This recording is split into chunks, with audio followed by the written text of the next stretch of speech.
त्वमेव माता च पिता त्वमेव बन्धुश्च सखा त्वमेव त्वमेव विद्या द्रविणं त्वमेव सर्वं मम देवदेव। कृष्णाय वासुदेवाय हरये परमात्मने प्रणतक्लेशनाशाय गोविंदाय नमो नमः। संस्कृत शौर्यम इस समूह से संबद्ध सभी विद्वद्गण, सभी शास्त्र प्रेमीगण, सभी शास्त्र जिज्ञासुगण एवं संस्कृत शौर्यम इस समूह के संस्थापक एवं प्रबंधकगण, आप सबको प्रणाम करते हुए, साधुवाद करते हुए आज के इस ज्ञान सत्र को प्रारंभ कर रहे हैं। अभी आपने कल तृतीया विभक्ति के से संबद्ध सूत्रों का अध्ययन किया और कल तृतीया विभक्ति की पूर्णता भी हुई। आज हम लोग चतुर्थी विभक्ति का अध्ययन करते हैं। चतुर्थी विभक्ति का भी स्वरूप पूर्व विभक्तियों के वक्त ही है। ये भी दो प्रकार की विभक्ति है, कारक विभक्ति और उत्पद विभक्ति। ये अवश्य है कि इसमें कारक विभक्ति के संप्रदान संज्ञा विधायक बोधक भी, विधायक सूत्र भी अनेक हैं और साथ साथ में उपपद विभक्ति के बोधक भी सूत्र अनेक हैं। सब पर हम लोग चर्चा करते हैं यथाक्रम। संप्रदान संज्ञा का बोधक प्रथम सूत्र है कर्मणा यमभिप्रेति ससंप्रदानम। यहाँ कर्मणा तृतीयांत शब्द है और यम ये द्वितीयांत है, अभिप्रेत ये क्रियापद है, सप्रथमांत और संप्रदान ये भी जो है प्रथमांत है। कर्मणा का अर्थ है कर्म संज्ञकेन शब्देन या द्रव्येण यम अभिप्रैति। यम अभिप्रैति अर्थात शेषित्वेन अध्यवस्यति। शेषित्वेन, शेषित्व का मतलब होता है भोक्ता, भोक्तृत्वेन। शेषित्वेन भोक्तृत्वेन यमभिप्रैति।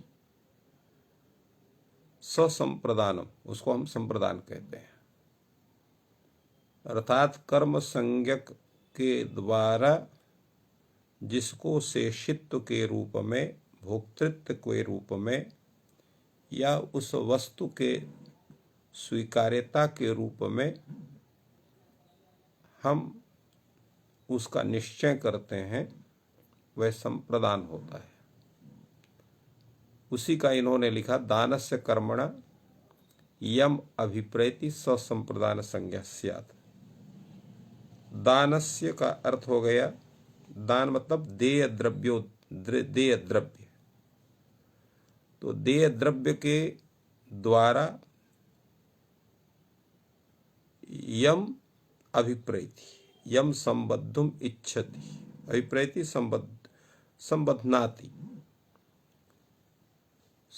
तत् सह संप्रदान संज्ञा से संप्रदान संज्ञा होती है। सूत्र है अगला, चतुर्थी संप्रदाने विप्राय गाम ददाति। चतुर्थी संप्रदान, इस सूत्र की वृत्ति ग्रंथकार ने नहीं लिखा, तो वृत्ति आप अपने से ही बना सकते हैं। क्या वृत्ति बनाएंगे इसका? तो अनभिहिते सूत्र का अधिकार इसमें भी है। अनभिहिते का संबंध किससे होगा? संप्रदान से। तो अनभिहिते संप्रदाने चतुर्थी स्यात्। अनभिहित संप्रदान में चतुर्थी विभक्ति होती है, अर्थात अनुक्त संप्रदान संज्ञक जो प्रातिपदिक, उससे चतुर्थी विभक्ति का नियमन होता है। ये स्वरूप बनेगा सूत्र का। प्रश्न यह है कि संप्रदान से किसका ग्रहण किया जाए? संप्रदान का अर्थ क्या बनेगा। तो प्रायः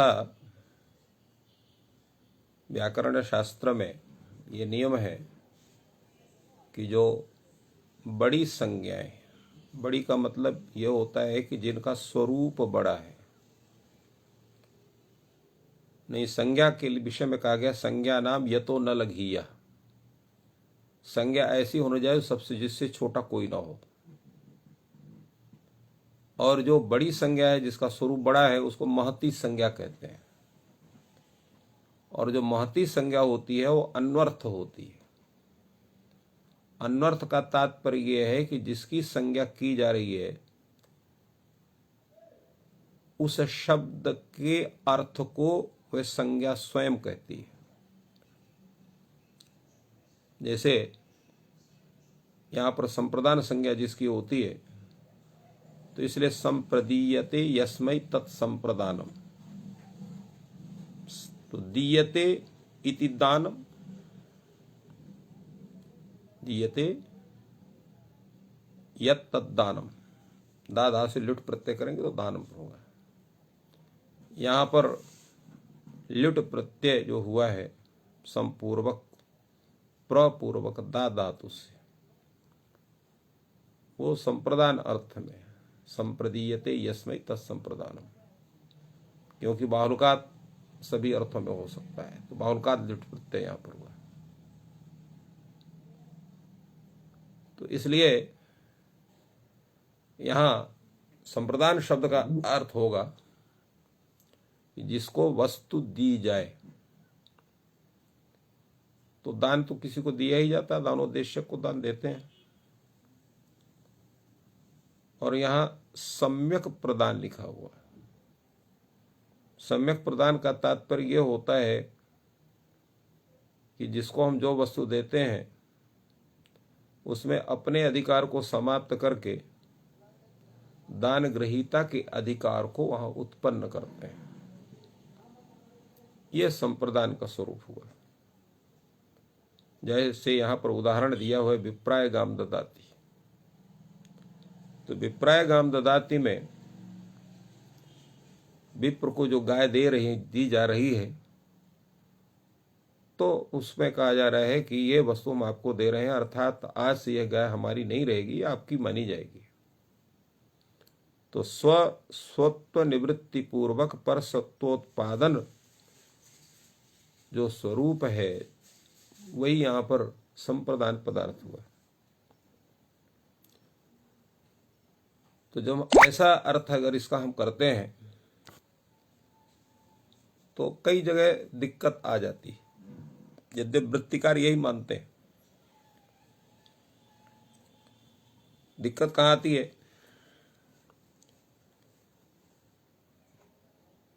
यदा आप किसी को जैसे अतिथये आसनम ददाति, अतिथि को आसन देते हैं। जो आपके घर में कोई आता है, अतिथि आता है, अभ्यागत आता है, उसको बैठने के लिए आसन देते हैं। तो क्या उसको देते हैं कि वो लेके चला जाए आसन को? अगर ऐसा हो जाए तो जितने अतिथि सब आसन घर के तो उसी को चले जाएंगे। तो यहां पर क्या होना चाहिए? अगर स्वस्वत्व निवृत्ति पूर्वक पर सत्वोत्पादनत्व रूप अर्थ हम संप्रदान का ग्रहण करते हैं तो वहां पर अतिथये आसनम ददाति की जगह अतिथेः आसनम ददाति हो जाएगा। उसी तरह से आप धोबी को वस्त्र प्रक्षालन करने के लिए देते हैं तो वहां पर प्रयोग होना चाहिए रजकाय वस्त्रम ददाति। किंतु वो अगर उन वस्त्रों को हमेशा के लिए उनको दे देते हैं, स्वस्वत्व निवृत्ति पूर्वक रजक सत्वोत्पादन पूर्वक अगर उसको दिया जाता है तो रजक को लोग वस्त्र देना बंद कर देंगे। तो इसलिए वहां पर भी षष्ठी समास करना चाहिए रजकस्य वस्त्रम ददाति। ऐसा ज्ञान होता है जो संप्रदान शब्द का स्वस्वत्व निवृत्ति पूर्वक पर सत्वोत्पादन रूप अर्थ हम उसका करते हैं। किंतु इसमें एक थोड़ा सा दूसरा भी समाधान है, वो भाष्यकार का समाधान है। भाष्यकार यहाँ पर का एक प्रयोग है, यहाँ खंडिकोपाध्याय शिष्याय चपेटम ददाति। अब यहाँ चपेटा देता है। चपेटा मतलब जिसको आप लोग अपनी भाषा में चांटा कहते हैं या थप्पड़ कहते हैं। क्यों देता है? मारता है उसको, जिससे वो शुद्ध उच्चारण करे।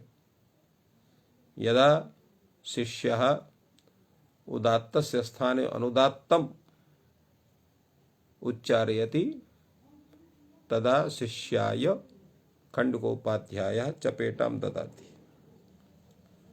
तो यहाँ भाष्यकार ने स्वस्वत्व निवृत्ति पूर्ववर्षोत्पादन रूप जो संप्रदान है उसको स्वीकार नहीं किया। अगर उसको स्वीकार करते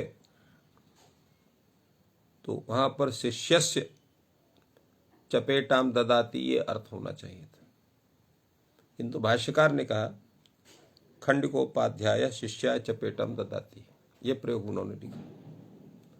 तो उनके इस प्रयोग का दो अर्थ आप कर सकते हैं। अगर कुतर्क करेंगे तो ये कहेंगे कि यहां पर उन्होंने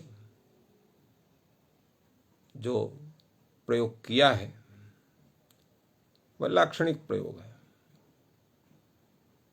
लक्षणा मान करके उसको उन्होंने प्रयोग कर दिया। इससे रजकाय वस्त्रम ददाति में भी मान लिया गया, किंतु ये कथन उचित नहीं है। इस भाष्य प्रयोग से यही यहाँ पर समाधान करना उचित है। यहाँ संप्रदान संज्ञा के विषय में अन्वर्थ संज्ञा का ग्रहण नहीं होता है,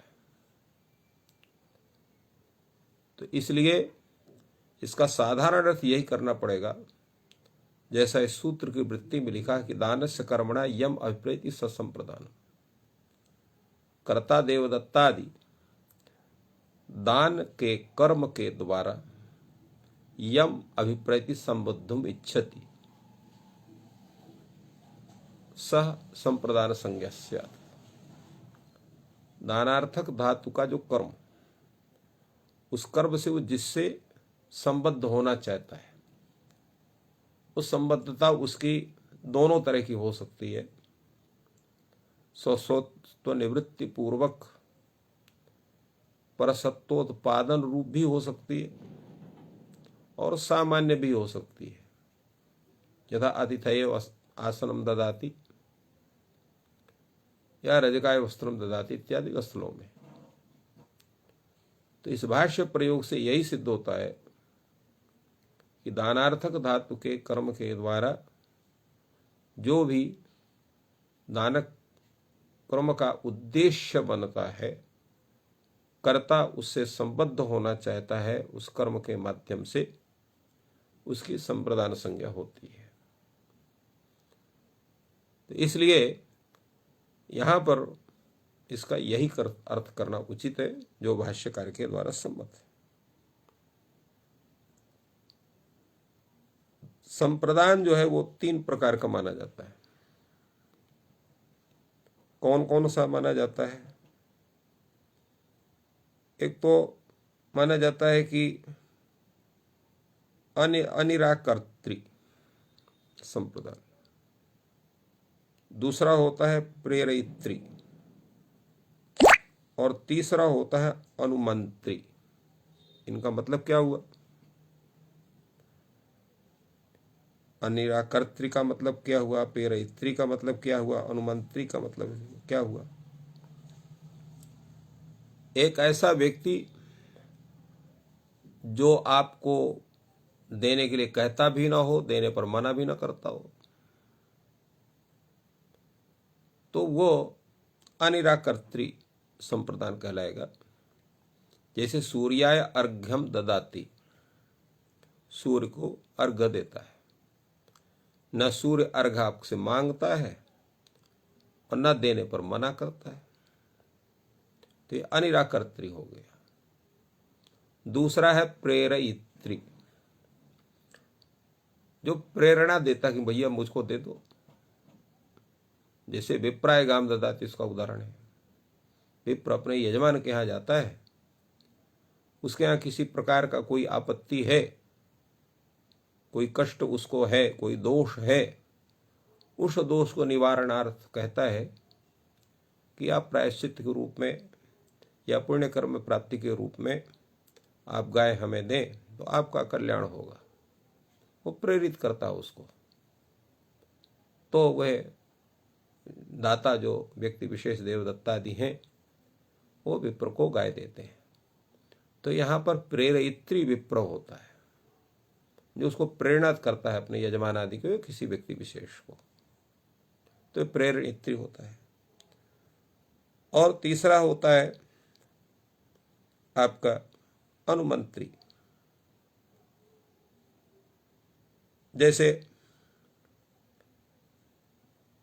उपाध्याय है, वो आपके बच्चे को पढ़ाता है, आप बड़े प्रसन्न होकर उसके ऊपर अपनी भावना व्यक्त करते हुए उसको गाय देते हैं।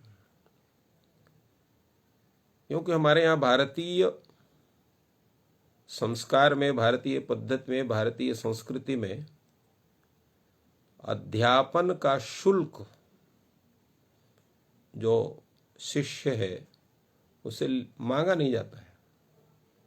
वो स्वयं अगर कोई देता है तो मना नहीं करते हैं, परंतु मांगेंगे नहीं, कितना पैसा दोगे तो पढ़ाएंगे, नहीं दोगे तो नहीं पढ़ाएंगे। आज भी जो परंपरा है हम लोगों की, विशेष करके संस्कृत के जगत में, संस्कृत जगत का व्यक्ति कोई जो परंपरावादी है, किसी के यहाँ ट्यूशन पढ़ाने नहीं जाता, नहीं ट्यूशन पढ़ाता है।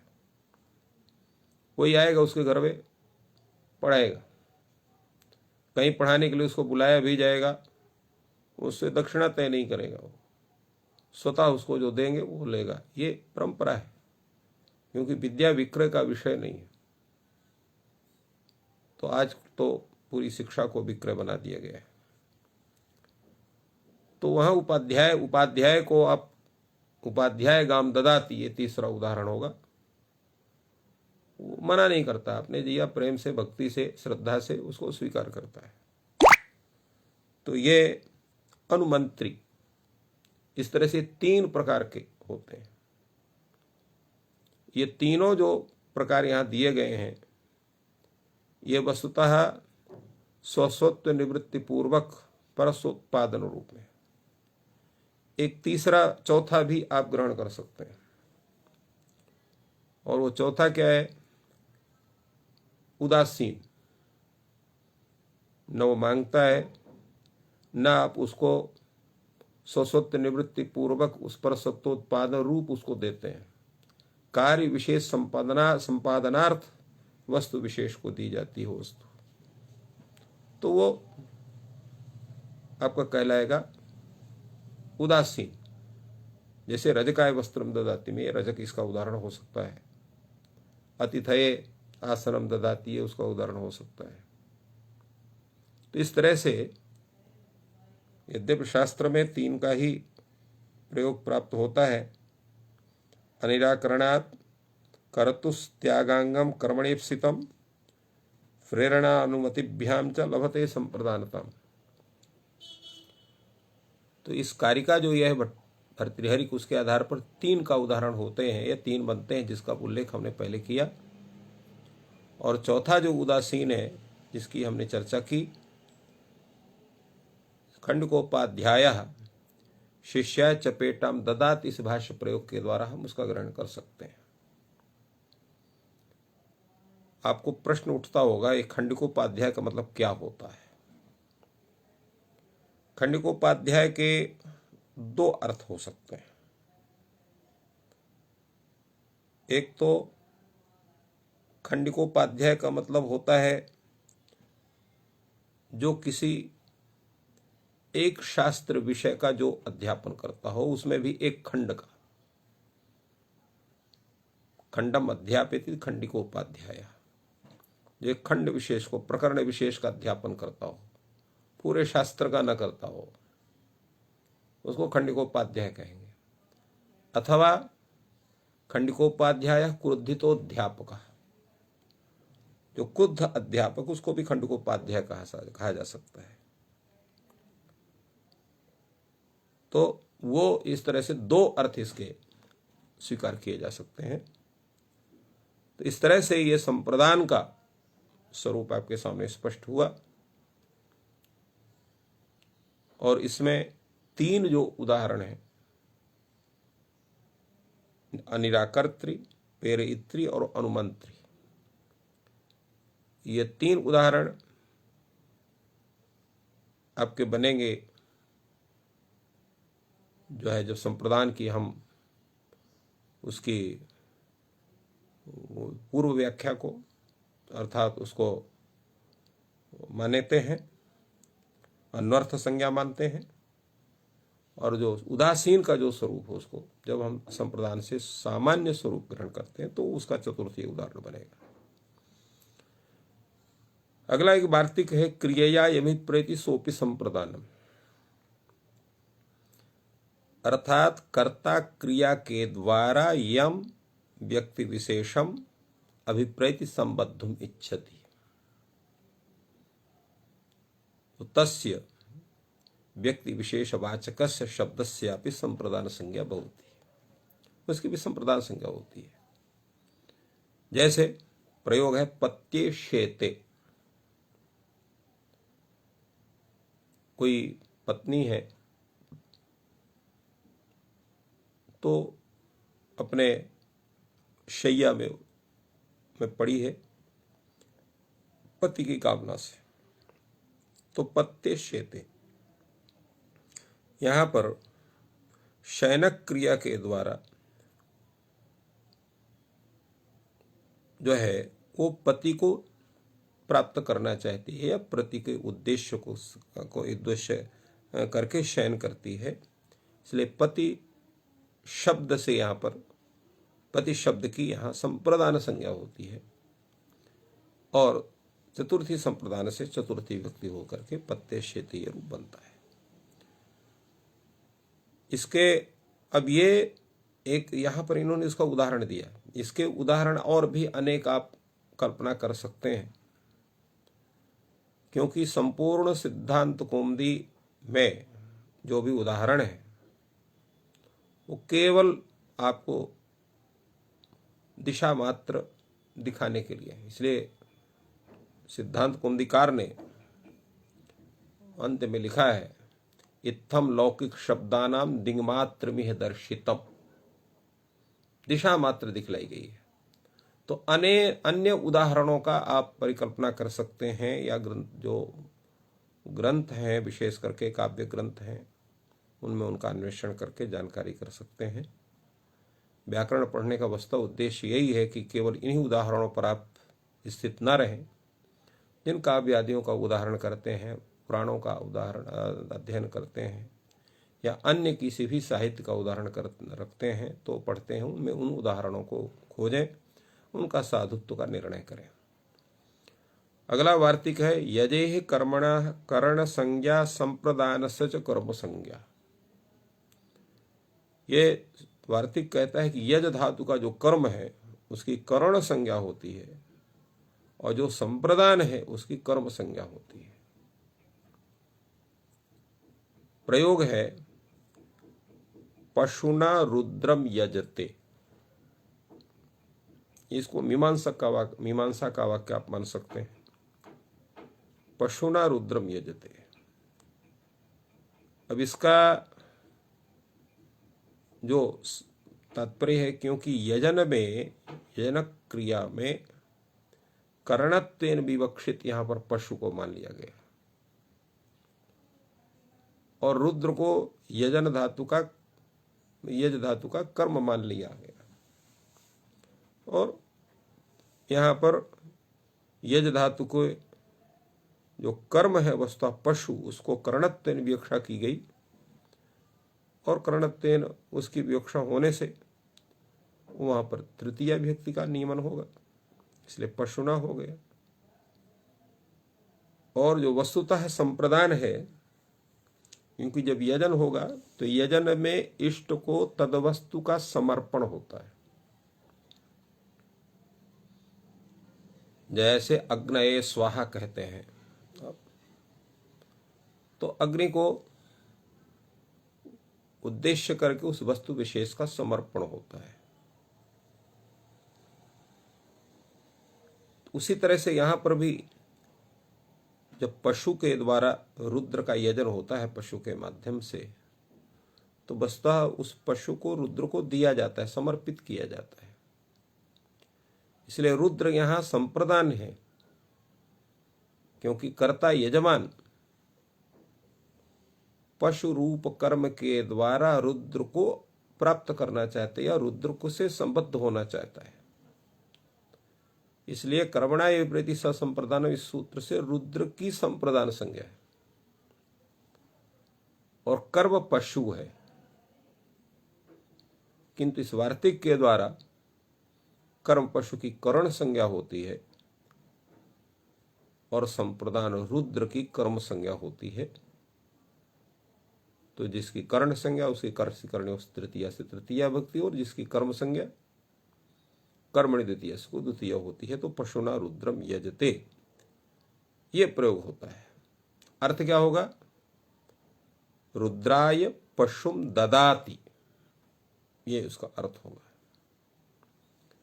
तो इस तरह से हम इसका ज्ञान करते हैं। एक चीज यहां पर अवशिष्ट है जिसका हमने कथन नहीं किया, यद्यपि उसके अर्थ में उसका उल्लेख किया है कि जितने भी ये सूत्र हैं कारक विभक्ति बोधक, वो सब अनुक्त कारक में ही तत्त विभक्ति का नियमन करते हैं। जैसे अनुक्ते कर्मणि द्वितीया, अनुक्ते कर्तरि करणे च तृतीया, उसी तरह से अनुक्ते संप्रदाने चतुर्थी। तो जहां पर चतुर्थी अर्थात संप्रदान जहां उक्त होगा वहां चतुर्थी व्यक्ति नहीं होगी। इसलिए प्रयोग दिनों दिया दीयते अस्मै थी दानियो विप्रह में दा धातु से जब हम संप्रदान अर्थ में अनियर प्रत्यय करते हैं तो संप्रदान उक्त हो जाता है। तो संप्रदान के उक्त होने के कारण यहां पर उक्ते कार के प्रथमा विभक्ति होगी, वहां चतुर्थी नहीं होगी। इसलिए दानीय विप्रह ऐसा बनता है। विप्रह में यहां पर प्रथमा विभक्ति होती है। अगला सूत्र आपका रुच्यर्थानाम प्रीयमाण, रुच्यर्थानाम धातूनाम प्रयोगे प्रीयमाण अर्थ संप्रदानम स्यात्। रुच्यर्थक धातु के प्रयोग में जो प्रीयमाण अर्थ है अर्थात जो प्रिय हो, प्रीयमाण का मतलब प्रिय होना होगा नहीं, प्रीयमाण का जो प्रीति का आश्रय हो, प्रीयमाण का होगा प्रीति का आश्रय। तो प्रीयमाण जो अर्थ है उसकी संप्रदान संज्ञा होती है। प्रयोग है जैसे हरे रोचते भक्ति, हरे रोचते भक्तु में यहां पर जो है प्रियमाण कौन है अर्थात प्रीति का आश्रय कौन है? तो हरि है। और रुच्यर्थक धातु रुच धातु है, उसके प्रयोग में प्रियमाण अर्थ हुआ हरि, और प्रीति का विषय कौन है? भक्ति। इसलिए प्रियमाण अर्थ हरि की यहां पर संप्रदान संज्ञा होती है और चतुर्थी संप्रदान से वहां पर चतुर्थी विभक्ति होती है। रुच का अर्थ ये यहां पर स्पष्ट कर रहे हैं, अन्य कर्तृक अभिलाष रुचि। रुच्यर्थक धातु का कर्ता वह नहीं होता है जो प्रियमाण व्यक्ति होता है, अपितु उसका कर्ता कोई दूसरा होता है।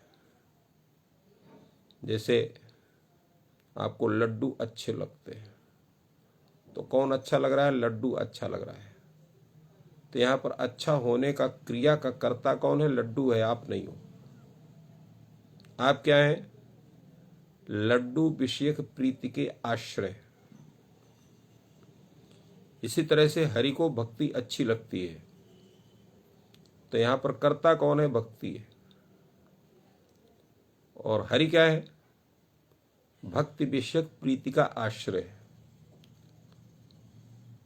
अर्थात अभिलाषा का जो आश्रय है, प्रीति का जो आश्रय है, वही प्रियमाण अर्थ है और उसकी संप्रदान संज्ञा होती है।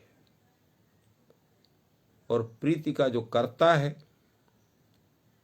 रुचि का जो कर्ता है, वह जो है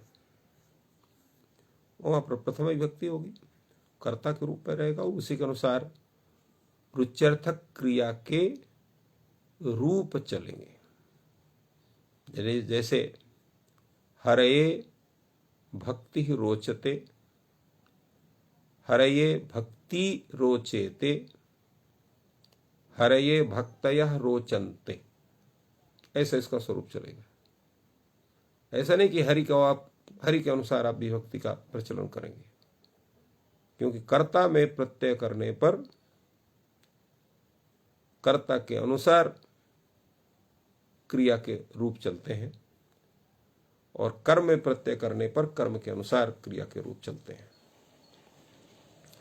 तो हरये रोचते भक्ति, इसलिए इन्होंने अर्थ लिखा हरनिष्ठ प्रीते है भक्ति कर्त्री।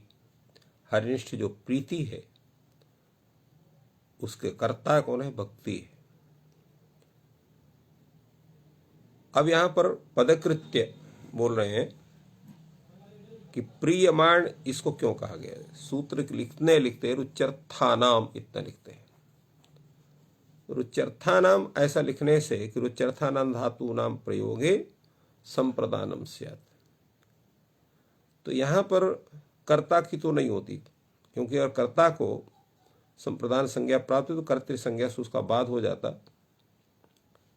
और वहां पर प्रथमा विभक्ति होती, क्योंकि यहां पर तिंग से प्रथमा उक्त है।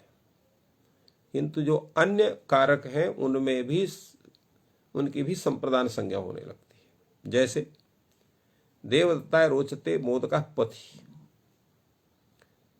तो यहां पर 3 कारक हैं, देवदत्ताय, मोदका और पथि। देवदत्ताय संप्रदान कारक है, मोदका कर्तृकारक है और पथि अधिकरण कारक है। तो रुच्यर्थक धातु के प्रयोग में यहां पर मोदक की संप्रदान संज्ञा नहीं हो सकती, कर्तृ संज्ञा से उसका बाद हो जाएगा। देवदत्त की हो सकती है और पथ की भी हो सकती है। तो आप कह सकते हैं यहां पथ की भी नहीं, अधिकरण संज्ञा से उसका बाद हो जाए, तो अधिकरण संज्ञा से उसका बाद नहीं हो सकता है। क्यों नहीं हो सकता है? कि क्योंकि ये रुच्यर्था नाम सूत्र जो है अपवादत्वाद उसका बाध कर देगा। तो अबाधत्वाद बाध करेगा तो यहां पर पथे होना चाहिए था, इसलिए प्रियमाण ये शब्द दिया गया। तो मोदक कर्तृक जो प्रीति है उसका आश्रय केवल देवदत्त है, न कि पथि है। तो पथिर शब्द जो है उसकी संप्रदान संज्ञा नहीं होगी, क्योंकि वो प्रीति का आश्रय नहीं है। प्रीति का आश्रय केवल देवदत्त है, इसलिए देवदत्त की ही संप्रदान संज्ञा होगी सूत्र से, पथिन शब्द की नहीं होगी। इसलिए वहां पर सप्तमी होगी, अधिकरण है, अधिकरण संज्ञा होगी और वहां पर सप्तमी व्यक्ति होगी। तो इस तरह से ये आपका दूसरा संप्रदान है। प्रथम संप्रदान हुआ दानार्थक धातु के प्रयोग में, दानार्थक धातु के कर्म के द्वारा जिससे संबद्ध हुआ जाए वो संप्रदान हुआ। और रुच्यर्थक धातु के प्रयोग में जो प्रीति का आश्रय है वो संप्रदान है। और तीसरा जो स्वरूप आएगा वो आपके सामने पुनः उपस्थित हो रहा है, वो है आपका एक और तीसरा आ चुका है क्रिया के द्वारा, जहां पर कर्ता किस किसी से संबद्ध होना चाहता है वो भी संप्रदान है।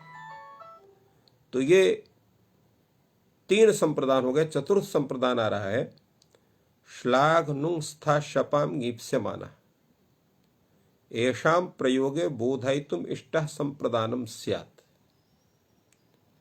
श्लाघ धातु, नुंग धातु, स्था धातु और शप धातु, इन धातुओं का जहां प्रयोग हो और इन धातु के प्रयोग में जो बोधयितुम इष्टः, बोध कराने के लिए जो अभिलषित हो, तो उसकी भी संप्रदान संज्ञा होती है। येषां प्रयोग बोधयितुम इष्टः संप्रदानम स्यात्। जैसे प्रयोग है गोपी स्मरात् कृष्णा श्लाघते हनुते तिष्ठते शपते वा, ये प्रयोग दिया उन्होंने।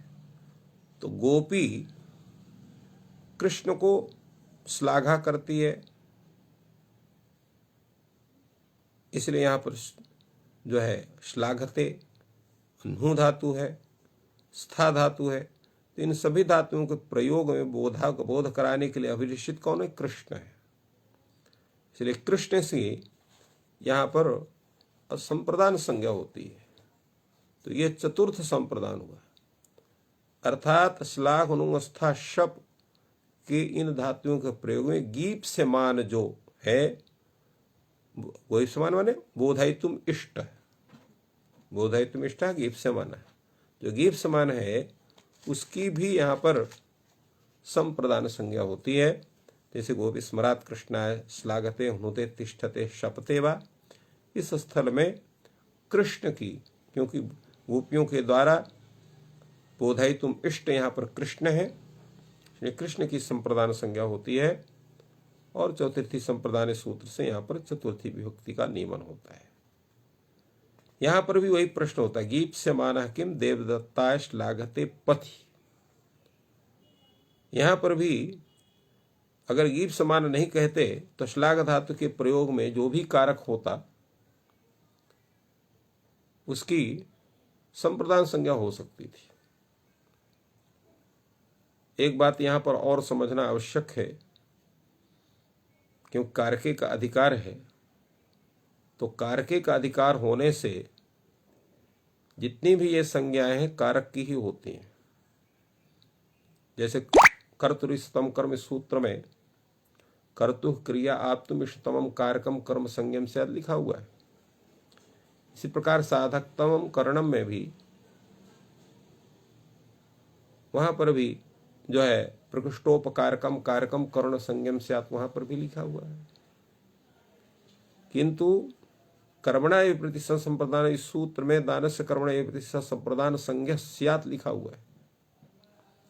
यहां पर भी कारकम का हमको योजना करनी पड़ेगी। दानस्य कर्मणा एव प्रति सह कारकः संप्रदान संज्ञा स्यात्, ऐसा इसको बनाना पड़ेगा। इसी प्रकार रुच्यर्थानां धातूनां प्रयोग प्रियमाणो अर्थः कारकः संप्रदानम स्यात् या कारकम संप्रदानम स्यात्। और इसी तरह से श्लाघ नुंग स्था शपाम गीप समाना में भी येषां बोध प्रयोगे बोधयितुम इष्टः कारकम संप्रदानम स्यात्। तो कारकम का सर्वत्र प्रयोग होगा।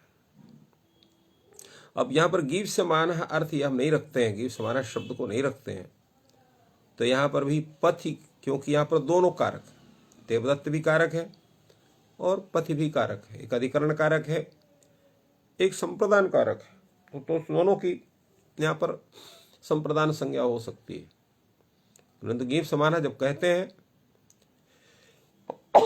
तो यहाँ पर बोध कराने के लिए अभिलषित देवदत्त है, न कि पथि है।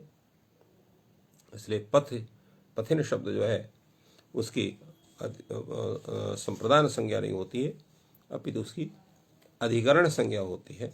इसलिए देवदत्त श्लाघते पथि में यहाँ दोष नहीं होता है। तो इस तरह से ये यहाँ पर स्थिति है।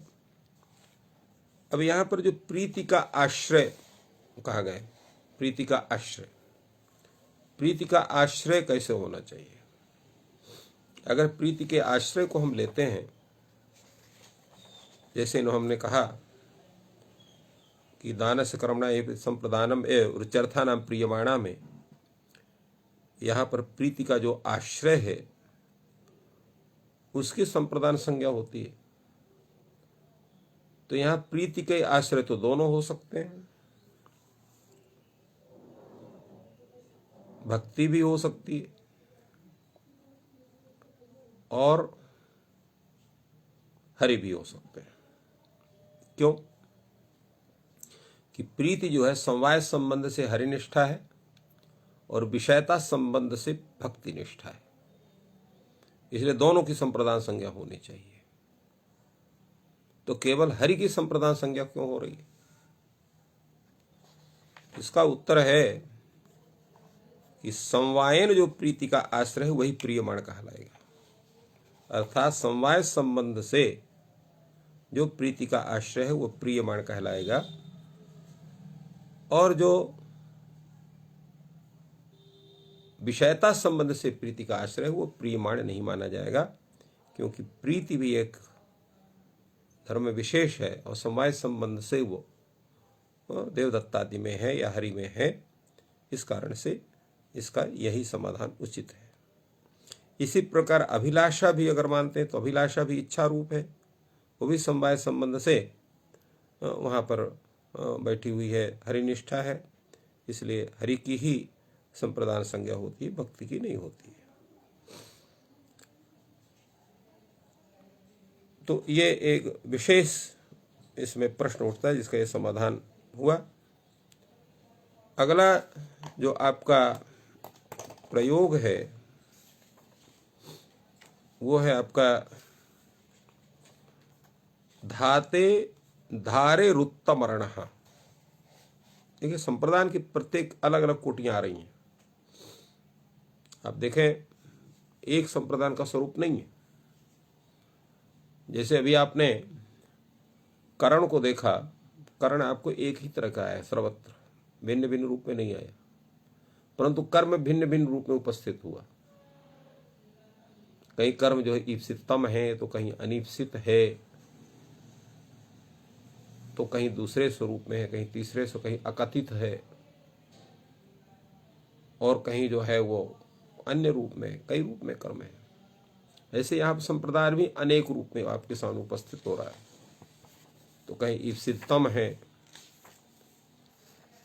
तो वो क्या कहते हैं, कहीं कर्म के द्वारा ईप्सित जो है अभिप्रेत है, कहीं जो है क्रिया के द्वारा अभिप्रेत है, कहीं रुच्यर्थक धातु के प्रयोग प्रियमाण अर्थ के रूप में है, तो कहीं श्लाघ नुंग अस्था शप इत्यादि के द्वारा बोधायितुम इष्ट के रूप में है।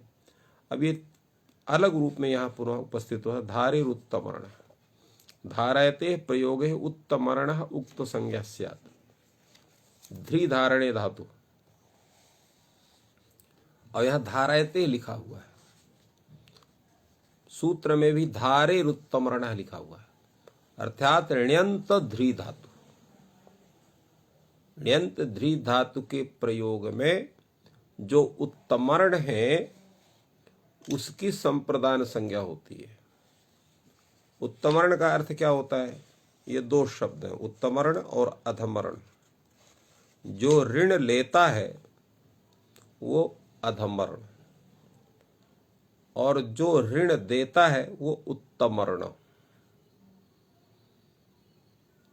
तो यहां उत्तमर्ण है जो होता है उसकी संप्रदान संज्ञा होती है। कब? जब ण्यंत ध्री धातु का प्रयोग हो। तो ण्यंत ध्री धातु के प्रयोग में जो उत्तमर्ण है उसकी संप्रदान संज्ञा होगी। ये एक अलग पृथक रूप में संप्रदान उपस्थित आपके सामने हो रहा है। प्रयोग है भक्ताय धारयति मोक्षम हरिहि। अब देखिए यहां उत्तमर्ण और अधमर्ण का स्वरूप कैसे बनता है। अर्थ इसका है भक्त के लिए, भगवान हरि जो विष्णु है भक्त के लिए मोक्ष को धारण करते हैं। तात्पर्य क्या हुआ? भक्त कौन होगा? भक्त वही है जो भक्ति करे। जो भक्त है वो भगवान की भक्ति करता है, तो भक्ति रूप जो सेवा है वो भगवान को प्रदान करता है कर्ज के रूप में। और जो कर्ज है वो जो वापस किया जाता है तो ब्याज सहित वापस किया जाता है। तो यहां पर ब्याज सहित वापस करने वाला कौन है? हरि है। वो ब्याज सहित क्या देता है? मोक्ष को देता है। इसलिए यहां पर उत्तमर्ण भक्त है, अधमर्ण हरि है। इसलिए भक्त की यहां पर संप्रदान संज्ञा होती है। इसलिए भक्ताय धारयति मोक्षम हरि में यहां पर धारयत इस ऋण्यंत ध्री धातु के प्रयोग में उत्तमर्ण जो भक्त है उसकी धारे रुत्तमर्ण है सूत्र से जो है इसकी संप्रदान संज्ञा होती है। चतुर्थी संप्रदान चतुर्थी व्यक्ति होती है। अब ये ऋण का तात्पर्य क्या होता है? ऋण किसको कहते हैं? तो ऋण की परिभाषा है अन्य स्वामिकम द्रव्यम नियत काले पुनरार्पण बुद्धिया गृहीतम ऋणम इत्युच्यते। अर्थात जिसका स्वामी कोई दूसरा है, हम उसके स्वामी नहीं, ऐसा जो द्रव्य, उस द्रव्य को नियत समय के लिए, कुछ समय के लिए पुनः उसको अर्पण करना इस बुद्धि से, जब वो उसको ग्रहण करते हैं उस द्रव्य को, उसका नाम ऋण होता है। और जैसे हमने कहा था कि ऋण लेना वाला जो व्यक्ति है वो अधमर्ण कहलाता है, और ऋण को देने वाला जो व्यक्ति है वो उत्तमर्ण कहलाता है। तो इस तरह से इसका यहाँ पर विग्रह है, इसका स्वरूप है। तो ये एक पृथक रूप से हुआ। इसी तरह से उत्तमर्ण किम देवदत्ताय शतम धारयति ग्रामे, यहां पर यज्ञदत्ता देवदत्ता शतम धारयति ग्रामे में यहां पर उत्तमर्ण अगर नहीं कहते तो ग्राम की भी संप्रदान संज्ञा हो सकती थी, क्योंकि धार धातु का प्रयोग ही है। इसका अर्थ क्या हो जाता?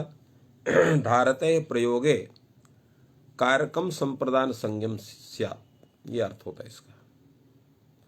तो धारी धातु का प्रयोग है और यहाँ दो कारक है, तीन कारक हैं यहाँ, एक देवदत्त है, एक शत है, एक ग्राम है। तो शत की कर्म संज्ञा से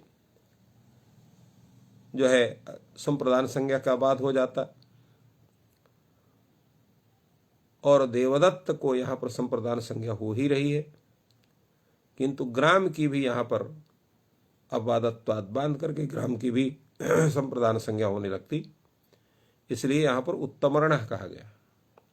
उत्तमर्ण का कथन होने के कारण यहां केवल देवदत्त की ही, चूंकि देवदत्त उत्तमर्ण है इसलिए देवदत्त की यहां पर संप्रदान संज्ञा होती है, ग्राम की नहीं होती है। तो इस प्रकार यह प्रयोग सिद्ध होता है। यह एक विशेष रूप से संप्रदान का, जैसे हमने बतलाया, स्वरूप है। एक अगला और इससे भिन्न रूप में संप्रदान का स्वरूप आपके सामने उपस्थित हो रहा है। स्पृहे रीप्सिता, स्पृहते प्रयोगे इष्ट संप्रदानम स्यात्।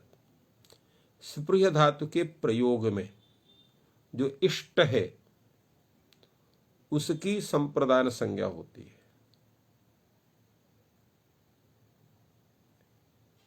इष्ट ईप्सित, इसलिए ईप्सित शब्द का प्रयोग है, माने स्पृह धातु के प्रयोग में ईप्सित की संप्रदान संज्ञा होती है।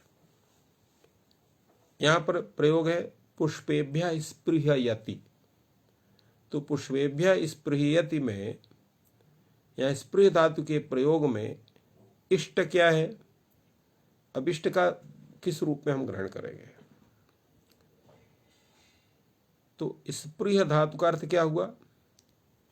स्पृहयति प्राप्तुम अभिलषति। तो प्राप्तुम अभिलषति में अभिलाषा का उद्देश्य, जो होता है। तो अभिलाषा का उद्देश्य यहाँ पुष्प है, इसलिए वही यहाँ पर इष्ट होता है। जो उद्देश्य होगा वो इष्ट होगा। तो स्पृह धातु के प्रयोग में जो इष्ट है अर्थात जो उद्देश्य है स्पृह धातु का, वो है यहाँ पर पुष्प। इसलिए पुष्प की यहाँ संप्रदान संज्ञा होती है। पुष्पेभ्य स्पृह्यति, यह प्रयोग सिद्ध होता है। इप्सिता किम पुष्पेभ्यो वनम वने स्पृह्यति। यहाँ पर वन शब्द अधिकरण है। यहाँ पर भी अगर हम स्पृहते इस ईप्सित नहीं कहते तो स्पृहे इतना ही सूत्र होता है। इसकी वृत्ति बनती स्पृहते प्रयोगे कारकम संप्रदानम स्यात्, ये इसका स्वरूप बनता है। फलतः यहाँ पर वन की भी यहाँ पर संप्रदान संज्ञा होने लगती, वो न हो इसलिए ईप्सिता कहा गया। यहाँ वन जो है स्पृहा का, अभिलाषा का विषय नहीं है, उद्देश्य नहीं है, अपितु पुष्प है। इसलिए पुष्प की संप्रदान संज्ञा होती है, वन की नहीं होती है। अब ये इसका थोड़ा सा विशेष विचार हो रहा है, क्योंकि ईप्सित शब्द का प्रयोग है। तो ईप्सित तम दो स्वरूप हुए। तो जब ईप्सित खाली रहेगा तब तो संप्रदान संज्ञा होगी, किंतु अगर वो ईप्सित तम हो गया तो उसकी संप्रदान संज्ञा नहीं हो सकती है। अर्थात जिसको आप अतिशय उसको चाहते हैं, सामान्य रूप से चाहते हैं उसको, माने आपको फूल अच्छे लगते हैं, तो फूल अच्छा लगना ये सामान्य ईप्सा हुई। और फूल आपको अच्छे भी लगते हैं, फूल को आप तोड़ना चाहते भी, अपने पास रखना चाहते हैं, तो ये ईप्सित तम हो गया। तो जब ईप्सित तम वो रहेगा तो वहां पर उसकी कर्म संज्ञा हो जाएगी कर्तुरिस्तम कर्म से, और पुष्पाणि स्पृह्यति ये प्रयोग उसका होगा। तो तात्पर्य होगा केवल ईप्सित में, इसलिए ईप्सित मात्रे इयम संज्ञा, माने केवले ईप्सिते इयम संज्ञा भवति, न तो ईप्सित तमे। ईप्सित तमे तो कर्म संज्ञा, ये तात्पर्य इसका होगा। ये केवल ईप्सित अगर है, केवल आपको अच्छा लगता है, केवल उसको आप चाहते हैं, परंतु सामान्य रूप से चाहते हैं, तो उसकी वहां संप्रदान संज्ञा होगी। किंतु अतिशय अभिलेषित है तो उसकी कर्म संज्ञा होगी। इसे पुष्पाणि स्पृहयति ईप्सित तम की विवक्षा में, और सामान्य विवक्षा में ईप्सित मात्र की विवक्षा में पुष्पेभ्यः स्पृहयति, ऐसा ही प्रयोग होगा। एक अगला संप्रदान आपके सामने उपस्थित हो रहा है। देखिए इसमें कितने संप्रदान आ रहे हैं आपके सामने। अगला संप्रदान आपका आ रहा है क्रुद्ध द्रुहेर्षा सूयार्थानाम यम प्रतिकोपः।